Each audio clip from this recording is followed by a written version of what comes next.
میں اپنے فکر کا خلاصہ آج آپ کی خدمت میں پیش کروں گا، اور میرا اس سلسلہ اجتماعات کے اعتبار سے الوداعی تحفہ ہوگا۔ اب میں آغاز کر رہا ہوں۔ پہلی بات، اس سبب میں 3 باتیں مجھے کہنی ہیں۔ سب سے پہلی بات یہ کہ زندگی کی سب سے بڑی حقیقت موت ہے۔ ہم بلائے رکھتے ہیں، اپنے ذہن سے اسے دور رکھتے ہیں، لیکن واقعہ یہ ہے کہ زندگی کی سب سے بڑی حقیقت موت ہے۔ خدا کے منکر پیدا ہوئے ہیں، لیکن موت کا انکار کرنے والا بھی کوئی پیدا نہیں ہوا۔ اس لیے میں نے آیت آپ کو سنائی، کل نفس ذائقۃ الموت، ہر سی نفس کو موت کا مزہ چکھنا ہے، ہر جاندار کو موت کا مزہ چکھنا ہے۔ ثم الینا ترجعون، پھر ہماری طرف لوٹا دیے جاؤ۔ تو زندگی کی سب سے اہم حقیقت موت، اور موت کے بعد رجوع اللہ، آخرت، یہ سب سے بڑی حقیقت ہے۔ ایک حقیقت سب مانتے ہیں، سب جانتے ہیں، دوسری حقیقت کے اوپر پردہ پڑا۔ میں نے اس اعتبار سے نوٹ کیا، یہ الفاظ قرآن میں 3 مرتبہ ہے، کل نفس ذائقۃ الموت، ہر جاندار کو موت کا مزہ چکھنا ہے۔ انبیاء اس سے مستثنا نہیں رہے، رسول اس سے مستثنا نہیں رہے، اولیاء اللہ مستثنا نہیں رہے۔ وقتی طور پر استثناء حضرت عیسیٰ کا ہے کہ ابھی وہ زندہ ہے، لیکن عیسیٰ یاتی علیہ الموت، حضور نے فرمایا عیسیٰ تبھی موت آئے گی جب دوبارہ آئیں گے، زمین پہنچیں گے، پھر اس کے بعد اوپر موت وارد ہوگی، ان کی نماز جنازہ پڑھی جائے گی، انہیں دفن کیا جائے گا وضو سے پہلے، شادی بھی کریں گے، اولاد بھی ہوگی۔ باقی تو یہ ہے کہ کل نفس ذائقۃ الموت، سب کو موت کا مزہ چکھنا ہے۔ عیسیٰ بھی بالآخر اس سے مستثنا نہیں رہے، بلکہ قرآن میں ایک جگہ کہا گیا ہے فَإِن مِتَّ فَهُمُ الْخَالِدُونَ، کیا ہے نبی، اگر آپ کا انتقال ہو گیا تو یہ کیا ہمیشہ رہیں گے؟ کون ہے دنیا میں جو ہمیشہ رہے؟ انتقال تو ہونا، آپ کا بھی ہونا ہے۔ إِنَّكَ مَيِّتٌ وَإِنَّهُمْ لَمَيِّتُونَ، یہ تو مختصر ترین الفاظ تھے۔ اس سے آگے بڑھیے، سورہ انبیاء میں فرمایا كُلُّ نَفْسٍ ذَائِقَةُ الْمَوْتِ وَنَبْلُوكُمْ بِالشَّرِّ وَالْخَيْرِ فِتْنَةً وَإِلَيْنَا تُرْجَعُونَ، ہر جاندار کو موت کا مزہ چکھنا ہے، اور اس سے پہلے پہلے ہم تمہیں آزماتے رہیں گے، خیر کے ذریعے بھی، بھلائی دے کر، صحت دے کر، دولت دے کر، اولاد دے کر، شہرت دے کر، اور برائی کے ذریعے سے بھی، تنگدستی دے کر، بے عزتی دے کر، اہانت دے کر، ذلت دے کر، وَإِلَيْنَا تُرْجَعُونَ، اور پھر ہماری طرف لوٹائے جاؤ گے۔ یہ وہ دوسری حقیقت جو میں نے کہا کہ جس پر پردہ پڑا ہوا ہے، بہت بڑا پردہ۔ لوگ یہی سمجھتے ہیں کہ یہی دنیا کی زندگی ہے۔ قرآن کہتا ہے إِنَّ الدَّارَ الْآخِرَةَ لَهِيَ الْحَيَوَانُ لَوْ كَانُوا يَعْلَمُونَ، یہ تو آخرت پر زندگی ہے جو اصل زندگی ہے، کاش کہ انہیں معلوم ہوتا۔ اس سے بھی زیادہ تفصیل سے یہ آل عمران میں آئی ہے، كُلُّ نَفْسٍ ذَائِقَةُ الْمَوْتِ وَإِنَّمَا تُوَفَّوْنَ أُجُورَكُمْ يَوْمَ الْقِيَامَةِ، ہر جاندار کو موت کا مزہ چکھنا ہے، اور پھر تمہیں پورا پورا تمہارا اجر و بدلہ دے دیا جائے گا قیامت کے دن۔ فَمَنْ زُحْزِحَ عَنِ النَّارِ وَأُدْخِلَ الْجَنَّةَ فَقَدْ فَازَ، جو کوئی آگ سے بچا لیا گیا اور جنت میں داخل کر دیا گیا وہ تو کامیاب۔ اللہم ربنا اجعلنا منہم، اللہم ربنا اجعلنا منہم، اللہم ربنا اجعلنا منہم۔ وَمَا الْحَيَاةُ الدُّنْيَا إِلَّا مَتَاعُ الْغُرُورِ، اور دنیا کی زندگی تو سوائے دھوکے کے سامان کے کچھ نہیں۔ دھوکہ کس معنی میں؟ یہ تمہیں اصل زندگی سے غافل کر دیتی ہے۔ تم کہیں سفر پر جا رہے تھے، تمہارا کہیں گھر تھا، تمہیں واپس آنا تھا، تم راستے ہی میں کسی دلچسپی میں ایسے مگن ہوئے کہ گھر بار سب بھول گئے۔ یہ تو تمہارا عارضی سا سفر تھا، تم نے اسی کو اپنی منزل بنا لیا، اپنا ٹھکانہ بنا لیا، تو دھوکہ دیا اس نے تمہیں۔ ویسے دنیا کی زندگی دھوکہ نہیں ہے، بڑی حقیقت ہے، اس لیے کہ حضور نے فرمایا انما الدنیا مزرعۃ الآخرہ، یہ دنیا آخرت کی کھیتی ہے، یہاں دوؤ گے تو وہاں کاٹو گے، یہاں کچھ کمائی کرو گے تو وہاں اس کا بدلہ ملے گا۔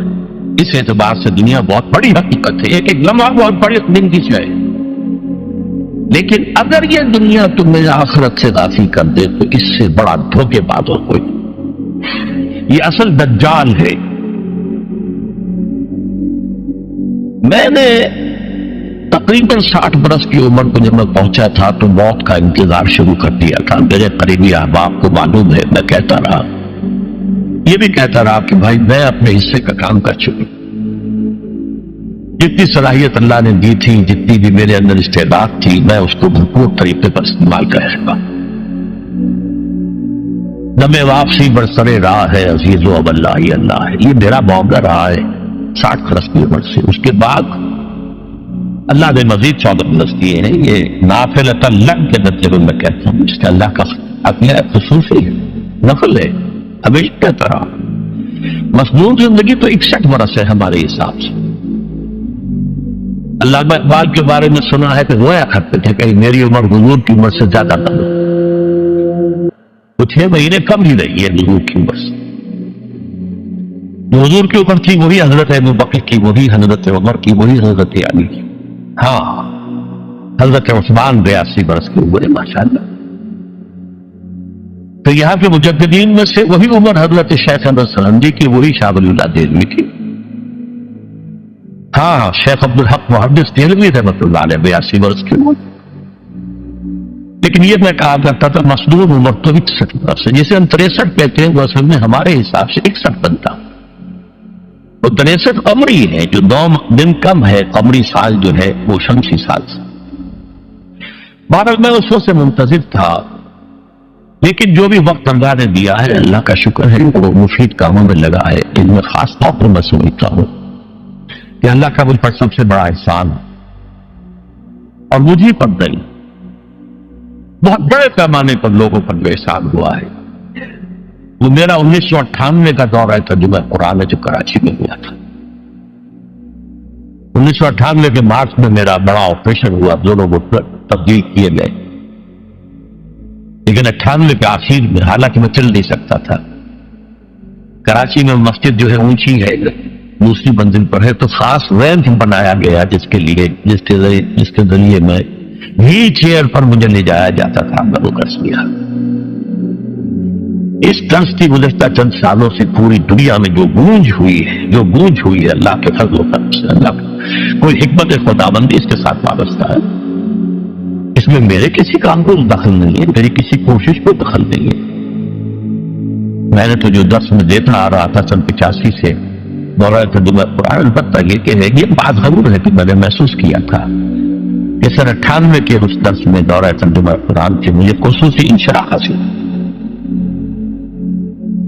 میری ساری گفتگو کا حاصل کیا ہے؟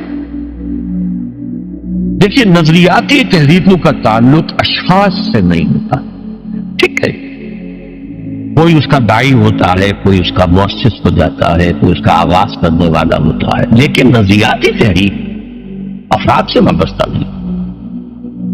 افراد آتے چلے جاتے ہیں اپنا حصے کا کام کر کے، جس کو جتنا مقدر ہے، جس بھی اللہ تعالیٰ کی طرف سے توفیق ہے، وہ اپنا کام کرے گا، چلا جائے گا۔ یہ چمن یوں ہی رہے گا اور ہزاروں جانور اپنی اپنی بولیاں سب بول کر اڑ جائیں گے۔ مبارک ہے وہ لوگ جنہیں قرآن کی بولی بولنا نصیب ہو جائے۔ بھائی حسن امنی منہم، مجھے گمان ہے، اللہ کا فضل ہے کہ میں ان میں سے ہوں، میں نے قرآن کی بولی بولی ہے، اور قرآن مجید کو جیسا کہ وہ ہے ایز اٹ از، اپنے کو مظلومہ خیالات، اپنے کوئی ذہن سے زائدہ نظریات کو میں نے اس میں دخل نہیں کیا، اسے انگریزی میں آپ آبجیکٹیولی کہتے ہیں، خالص معلومی طور پر قرآن کو پڑھا ہے، قرآن کو قرآن سے سمجھا ہے، یا پھر سیرت رسول سے سمجھا ہے۔ میں لفظ سنت کی بجائے سیرت استعمال کر رہا ہوں۔ قرآن مجسم حضور تھے صلی اللہ علیہ وسلم، اور حضور کی سیرت اور حیات جو ہے وہ قرآن مجید کی اصل تفسیر ہے۔ یہ حقیقت بھی بہت کم لوگوں کے لیے ہے۔ وہ احادیث کا نام تو لیتے ہیں، احادیث بھی ہیں، سیرت کی تو احادیث ہی سے میں ملتی ہے، لیکن میں خاص طور پر سنت یا حدیث کی بجائے سیرت کا سکتا۔ قرآن کی 2 سورسز ہیں، قرآن خود اور سیرت رسول صلی اللہ علیہ وسلم. بہرحال انشاءاللہ العزیز یہ کام بڑھے گا، چلے گا، یہ میں ابھی بات میں بحث کروں. دوسری بات جو میں نے آیت پڑھی آپ کو، وَمَن نُعَمِّرْهُ نُنَقِّصْهُ فِي الْخَلْقِ أَفَلَا يَعْقِلُونَ. بہت بڑی حقیقت زندگی کی یہ بھی ہے. اس کی ہم عمر زیادہ کر دیتے ہیں، اس کی خلقی صلاحیتوں میں کمی کر دیتے ہیں. موٹی بات ہے، بڑھاپا آئے گا، ہمیشہ کی مانی ہوئی بات ہے. اگرچہ جوانی میں آدمی بڑھاپے کا تصور نہیں کرتا، لیکن بڑھاپا آنا ہے، یہ بھی ایک حقیقت ہے موت کی طرح. غالب نے کہا تھا مزمرین ہو گئے قوائے غالب، اب عناصر بڑے دال کہاں. ایک صاحب نے مجھے شعر سنایا تھا، ابراہیم صاحب سے ٹونک کے رہنے کا. ذوق پیری پڑ گیا، جوش جوانی گھٹ گیا، اب عصا بنوائیے نخلے تمنا کاٹ کر. یہ تمنائیں جو ہے طول العمر نے کاٹو، اب کئی جوانی امنگوں والا دور گیا. اور یہ جو تمناؤں کا پودا ہے، اس میں سے لکڑی لے کر عصائے پیری بنوا لیجیے. اب بڑھاپے کے لیے ایک عصا نکال. بڑا پیارا شعر ہے. ذوق پیری پڑ گیا، جوش جوانی گھٹ گیا، اب عصا بنوائیے نخل تمنا کاٹ. ابھی 2-3 دن ہوئے ہیں یہاں پر جو خانہ فرہنگ ایران ہے، اس کے ڈائریکٹر آئے تھے، انہوں نے فارسی کا ایک شعر سنایا، بڑا پیارا شعر ہے. در جوانی گفت کہ شعر شعرست اگرچہ پیر بود. جوانی میں میں یہ کہا کرتا تھا کہ شعر تو شعر ہی ہوتا ہے، چاہے برا ہو جائے، برے ہونے سے اس میں کیا فرق ہو جائے. شعر شعرست اگرچہ پیر بود. کیوں میں پیری رسیدم، جب میں خود پیری اور بڑھاپے کو پہنچ گیا دیدم، تو مجھے یہ بات نظر آئی پیر پیرست گرچہ شعر بود. بوڑھا بوڑھا ہی ہوتا ہے چاہے وہ شعر ہی کیوں نہ ہو. تو یہ بڑھاپا جو ہے یہ زندگی کی دوسری بڑی حقیقت ہے. اس کا ایک اثر تو سب کو معلوم ہے، قوائے غالب جو میں نے کہا، بڑھاپے کا عام نتیجہ جسمانی ضعف، سب جانتے ہیں. لیکن مجھ پر اور کچھ اور لوگوں پر بھی خاص طور پر اس کا جو ایک اثر ہوتا ہے، یہ مجھ پر ہوا ہے، وہ یادداشت کی کمزوری. اور یہ میں کئی سال سے محسوس کر رہا ہوں، کئی سال سے محسوس. میری پرانی یادداشت بڑی مضبوط ہے، قوی ہے، اس میں کہیں کوئی کمی نہیں. لیکن ریسنٹ پاس کی چیزیں جو ہے، پچھلے 5-6 سال کے واقعات مجھے یاد نہیں رہتے. اشخاص سے ملا ہوں اور دیکھ کے پہچان لیتا ہوں، کئی بار ملاقات ہوئی، نام یاد نہیں آتے. تاریخیں اور اشخاص کے نام کے اعتبار سے تو خاص طور پر کئی سال سے میری جو میموری ہے وہ امپیئرڈ ہے. اور میں محسوس کرتا رہا ہوں کچھ عرصے سے کہ این تقریر کے دوران محسوس ہوتا بلیک آؤٹ ہو گیا، اور مجھے سلسلہ کلام جوڑنے کے لیے سوچنا پڑا. بعض اوقات 1000 کروڑ مرتبہ بولے ہوئے الفاظ غائب. اب چاہے کتنا ہی جوک لگا لوں، وہ لفظ یاد نہیں آئے گا. ہاں تھوڑی دیر کے بعد سب بہت یاد آ جائے گا. میری اس آپریشن سے چند کچھ عرصے پہلے تک جو میری تقریریں یہاں ہوئی، ان میں بہت سے لوگوں نے نوٹ کیا. میری تقاریر میں وہ روانی نہیں رہی تھی. وہ جو کراس ریفرنسز آیا کرتے تھے، اس کی بنا پر ایک مولانا عبد الکریم فاریق صاحب تھے ناگپور کے، انڈیا کے، مولانا علی میاں کے، وہ خلفاء میں سے. انہوں نے تفسیر لکھی ہے قرآن. وہ ایک مرتبہ لاہور آئے تھے، تو مجھے بھی ملاقات ہوئی، میرا ٹس میں سنا. پھر یہاں وہ ایک دینی ادارے میں گئے، وہاں میرے خلاف باتیں ہو رہی تھی. تو انہوں نے کہا بھائی اس شخص کی کیا بات کرتے ہو؟ اس کے سامنے تو معلوم ہوتا ہے کہ قرآن کھلا ہوا ہے، جہاں سے چاہے لے لے. پھول کھلے ہیں گلشن گلشن، لیکن اپنا اپنا دامن. تو کیا بات کر رہے ہیں اس کی؟ عبد الکریم فاریق صاحب کی وہ جو تقاصر تھا وہ صحیح تھا. کراس ریفرنسز کا آنا، القرآن یفسر بعضہ بعضا، اس میں بہت کمی آ گئی۔ بہرحال اس کے علاوہ تیسری چیز ہوتی ہے بڑھاپے میں ریزسٹنس کی کمی کی وجہ سے عوارض۔ بلڈ پریشر کا میں مریض ہوں اور کوئی 25 برس سے، شوگر کا میں مریض ہوں اور کوئی 5 برس سے ہوں۔ ایک خاص برس جو اس پر آیا ہے آج سے 4 سال پہلے، اس کی ایک تاریخ ہے۔ یہ جو امراض دماغی کے ماہرین ہیں یہ کہتے ہیں کہ ایک مرض ہے بائی پولر ڈپریشن۔ انسان میں کبھی تو انشراح ہوتا ہے، ایکٹیویٹی ہوتی ہے، سوچتا ہے اور ایکٹیو کرنے کے لیے، گفتگو کے لیے، بھاگ دوڑ کے لیے طبیعت میں آمادی ہوتی ہے۔ کبھی وہ بجھ سا جاتا ہے، کبھی وہ حرکت کرنے کو جی نہیں چاہتا، پڑا رہے کسی کونے میں، سو جائے۔ تو یہ بائی پولر معاملہ کہلاتا ہے، یہ ویو چلتی ہے۔ اچھا یہ ہے ہر انسان میں، جسے ہم عام طور پر کہتے ہیں موڈ آف ہے بھائی میرا، مجھ سے باتیں۔ یہ موڈ کا آف ہو جانا، آن ہو جانا، یہ عام آدمی میں بھی ہوتا ہے۔ لیکن جو اللہ کے کسی فضل و کرم سے زیادہ ذہین ہو، زیادہ حساس ہو، ان میں پھر یہ جو ویو ہے یہ زیادہ اونچائی زیادہ نیچائی، زیادہ اونچائی زیادہ نیچائی، اور اس کو پھر ہم کہتے ہیں مرض، بائی پولر۔ یہ ہمارا خاندانی مرض ہے۔ والد صاحب کا تھا تو تھا، بڑے بھائی اظہار احمد صاحب کو ہوا، میری بڑی ہمشیرہ کو ہوا۔ عام طور پر اس کی عمر ہوتی ہے اور وہ ہوتی تھی، 3 تجربے مجھے ہیں، والد صاحب کو 13 برس میں نے اٹینڈ کیا ہے اس بیماری میں، سن 52 سے 65 تک جب کہ ان کا انتقال ہوا۔ یہ عام طور پر شروع ہوتا ہے 50 برس کے لگ بھگ۔ میری عمر جب 50 برس کے لگ بھگ ہوئی تو مجھے کئی مرتبہ محسوس ہوا کہ میری تقریر کے دوران سوئچ آف ہوتا ہے۔ ایک مرتبہ سن 70 میں میری یادداشت کئی گھنٹوں کے لیے بالکل ضائع، اس کا میں نے تذکرہ کیا ہوا، میری کتاب ہے سعادت مبیش، جو کیفیت پر گزری تھی، جس کرب کے عالم میں وہ چند گھنٹے پر گزرے تھے، میں انہیں الفاظ میں بیان نہیں کر سکتا۔ آپ بھی خراب ہے، نہ ابتدا کی صبر ہے، نہ انتہا معلوم، کچھ بھی نہیں۔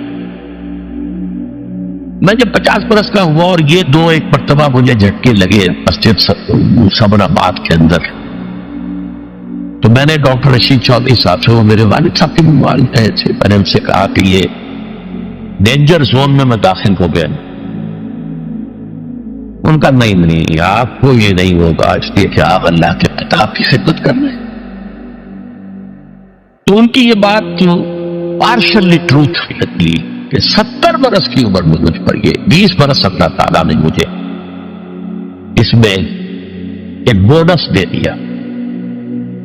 70 برس میں ضرور ہوا، اس کا ایکسائٹنگ کاز بنا ہے افغانستان میں جو حادثہ ہوا طالبان کے ساتھ، اتنا صدمہ مجھے تھا، ایک دم بیٹھ گیا، ایک دم بیٹھ گیا۔ یہ چیز جو ہے ابھی کنٹینیو کر رہی ہے بائک کو، اس کے لیے میں دوا بھی لے رہا ہوں۔ البتہ اس معاملے میں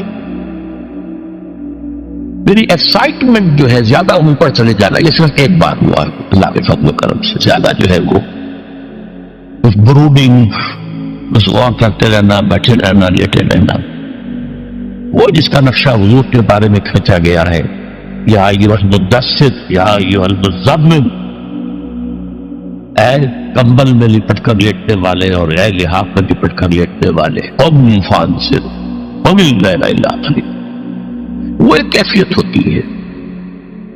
اور سورۃ الانشراح اور سورۃ الضحیٰ کی جو تفسیر مولانا پانی پتی رحمت اللہ علیہ، ثناء اللہ پانی پتی رحمت اللہ علیہ نے لکھی ہے، اس میں اس کا ذکر بڑی تفصیل سے کہ 2 صورتیں اسی سے متعلق ہیں۔ تصوف کی اصطلاح میں اسے کہتے ہیں قبض اور بسط۔ کبھی قبض ہوتا ہے، اندر سے گویا کہ بندش لگ گئی ہے، کیوں ہو گیا کہ پتہ نہیں، کچھ کام کرنے کو جی نہیں چاہ رہا، اور کبھی بسط ہوتا ہے، طبیعت اور مزاج کھلا ہوا ہے، گفتگو کر کے بھی لطف آنا۔ یہ قبض اور بسط اسی کے لیے پھر آیا ہے الم نشرح لک صدرک، یہ انشراح، بسط جو ہے وہ انشراح۔ بہرحال ایک میرا مرض جو ہے وہ یہ ہے، اس دوران میں بہت سے دوسرے امراض نے آ کے ڈیرے ڈالے، کئی مہینے تک ایسی سخت کھانسی رہی مجھے کہ ہر کھانسی کے باؤنڈ کے بعد مجھے تھوڑی دیر کی بے ہوشی ہو جاتی تھی۔ ایک مرتبہ اسی طرح کے معاملے میں غسل خانے میں گرا ہوں، سنکوپیو سے کہتے، پھر ایک دفعہ ایٹریل فبریلیشن، دل نے مجھے آج تک کچھ نہیں کہا، بیچارے نے کچھ نہیں کہا، لیکن اسی عرصے کے دوران میں یہ ڈپریشن جو بہت زیادہ شدید تھی، ایک دفعہ دل بھی گھبرا لینا، اور اسے فبریلیشن کہتے ہیں، بجائے اس کے کہ یوں حرکت کرے شروع کر دیتے ہیں، اسے فبریلیشن کہتے ہیں۔ اس طرح میری جو بائی پولر ذہنی اور نفسیاتی اور جذباتی کیفیت کے جینز مجھے وراثت میں ملے تھے پیدائشی طور پر، ایسے ہی میری کمر کی تکلیف کے بھی بیج جو ہیں وہ 30-35 سال پہلے پڑے تھے۔ مسجد خضرہ ثمر آباد میں میرا درس ہفتے اتوار کی صبح کو ہوتا تھا، 2 گھنٹے 2.5 گھنٹے عام طور پر، کبھی کبھی 3 گھنٹے، پھر شام کو عصر کے بعد، پھر عشاء کے بعد، پھر دوران ہفتہ ہر روز شام کو مغرب کے بعد، اور جمعے کے روز خطاب جمعہ اور اس کے علاوہ درس۔ اور یہ سب کے سب میں چوکڑی مار کر یا زمین پر بیٹھ کر یا کسی چوکی پر بیٹھ کر درس دیتا تھا، کمر آگے جھکی رہتی تھی۔